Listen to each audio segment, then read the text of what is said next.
अजमेर में corona virus से पहली मौत, एक सप्ताह से था वेंटिलेटर पे नला बाजार निवासी पॉजिटिव मरीज।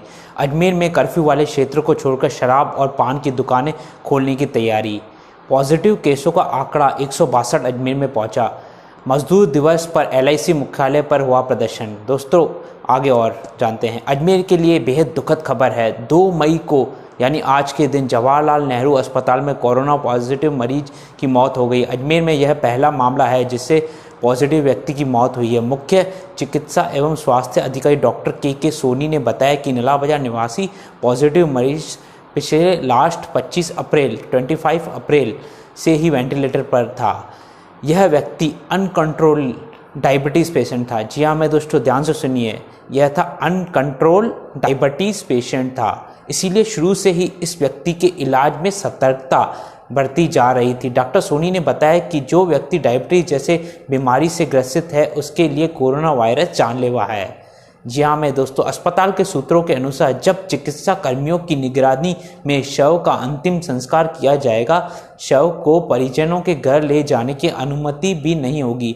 मालूम हो कि अजमेर में जेएलएन अस्पताल को कोविड-19 में तब्दील किया गया है।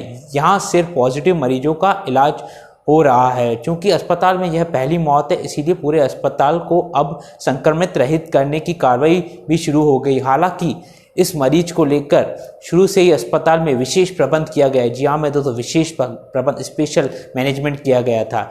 एक और जहां अस्पताल में पॉजिटिव मरीज के ठीक होने का सिलसिला शुरू हुआ था, वहीं दूसरी ओर एक मरीज की मौत हो जाने का प्रतिकूल असर पड़ा है।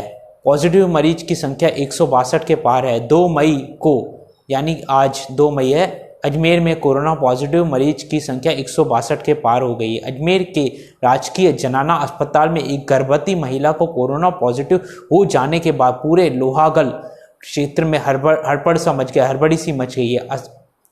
अस्पताल से चिकित्सा कर्मियों को भी खतरा हो गया है। अजमेर का मुस्लिम मोची मोहल्ला और उसके आसपास के क्षेत्र हॉटस्पॉट बना हुआ है। अब जिले के ब्यावर उपखंड की स्थिति भी बिगड़ी हुई है।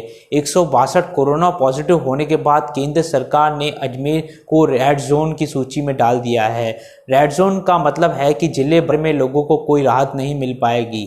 मुख्य चिकित्सा एवं स्वास्थ्य अधिकारी डॉक्टर के सोनी ने बताया कि जिन क्षेत्रों में पॉजिटिव व्यक्ति मिले हैं वहां अभी भी जांच का काम जारी है। जी हाँ मैं तो स्क्रीनिंग की जा रही है। अभी भी रोजाना 100 व्यक्तियों को कोरोना टेस्ट कराया जा रहा है। डॉक्टर सोनी ने इस बात पर अफसोस जताया कि बार बार आग्रह आपसे निवेदन किया जा रहा है, करने के बाद भी लोग अपने घरों से निकल रहे हैं, घूमने के बहाने निकल रहे हैं और पॉजिटिव व्यक्तियों के संपर्क में आ रहे हैं। उन्हें पता भी नहीं पड़ रहा है कि हम कैसे उनके संपर्क में आ रहे हैं। जब तक व्यक्ति पॉजिटिव घोषित न हो तब तक वह संपर्क में आने वाले व्यक्तियों के संक्रमित कर रहा है।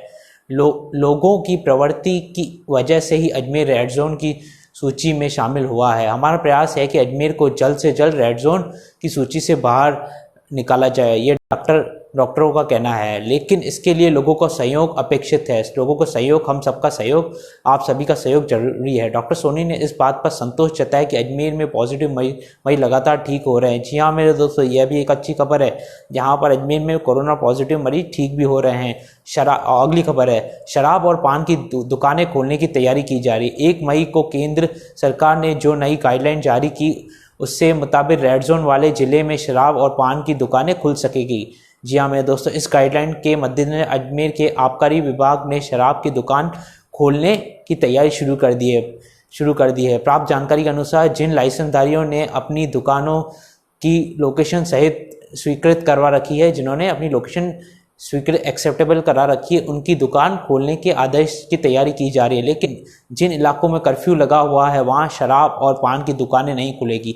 इस संबंध में आबकारी विभाग के अधिकारी जिला प्रशासन के संपर्क में बनाए हुए हैं, वे कांटेक्ट कर रहे हैं। अजमेर शहर के क्लॉक टावर, कोतवाली, दरगाह थाना क्षेत्रों में पूरी तरह कर्फ्यू है, जबकि गंज थाने के कुछ क्षेत्रों को कर्फ्यू से मुक्त कर रखा है। इसी कारण रामगंज और अलवर गेट थाने के कुछ क्षेत्रों में कर्फ्यू लागू है। आबकारी विभाग चाहता है कि जिन क्षेत्रों में कर्फ्यू नहीं है वहां शराब की दुकान 4 मई से खोल दी जाए। यही वजह रही है कि 2 मई को जिला आबकारी अधिकारी कार्यालय में लाइसेंसधारियों की भीड़ लगी हुई है। अभी तक भीड़ लगी हुई है।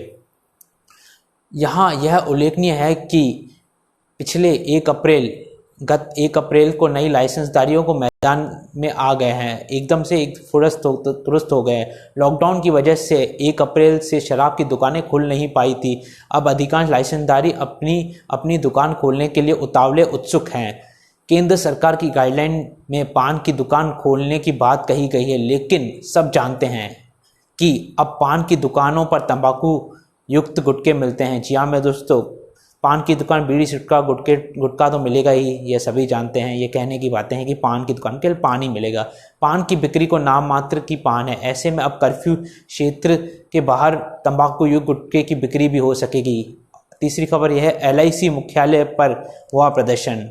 आइए क्यों हुआ प्रदर्शन जानते हैं। हालांकि लॉकडाउन के चलते देश भर में धरना प्रदर्शनियों पर रोक लगी हुई है, फिर भी लेकिन अजमेर में 1 मई को मजदूर दिवस के अवसर पर अलवर गेट स्थित LIC के मुख्यालय पर कुछ कर्मचारियों ने प्रदर्शन किया। यह प्रदर्शन northern zone insurance employees association के बैनर तले किया गया। मुख्यालय परिसर में भी बाकायदा एसोसिएशन का बैनर लगाया गया और कर्मचारियों को सामूहिक तौर पर प्रदर्शन किया। इस प्रदर्शन से एसोसिएशन के अध्यक्ष संदीप भार्गव, रमेश उपाध्यक्ष, मोहन फतवानी, संजीव खन्ना, नरेश रबलानी, प्रदीप कृपलानी आदि उपस्थित बताए गए। इस संबंध में एसोसिएशन के 20 सचिव सुमित पुट्टी का कहना है कि प्रदर्शन के दौरान सोशल डिस्टेंस का पूरी तरह पालन रखा गया। लेकिन पूरी तरह पालन रखा गया, आपने प्रदर्शन किया ही क्यों, सवाल यह उठता है। उन्होंने कहा कि सरकार ने सोशल डिस्टेंस के जो नियम जारी किए थे उसी के अनुरूप LIC कर्मचारी मुख्यालय परिसर में एकत्र हुए, पर सवाल ये उठता है आपको यह सब अभी करने की क्या जरूरत थी। इसके लिए समय है, बाद में कर सकते हैं। पुट्टी ने कहा कि लॉकडाउन के दौरान प्रदर्शनों पर रोक लगी हुई है, उनकी जानकारी उन्हें नहीं है। क्या बात है, मजे ले रहे हो, आपको जानकारी नहीं है। अलबत्ता उन्होंने साफ को ही स्वीकार किया कि श्रमिकों की एकता के लिए मुख्यालय परिसर में प्रदर्शन किया गया था। इस संबंध में LIC के वरिष्ठ प्रबंध SS चमलोत के पक्ष में जानते हुए प्रयास किया गया। चपलोत ने संवाद नहीं हो सका, उनसे संवाद नहीं हो। अब देखना यह है कि इस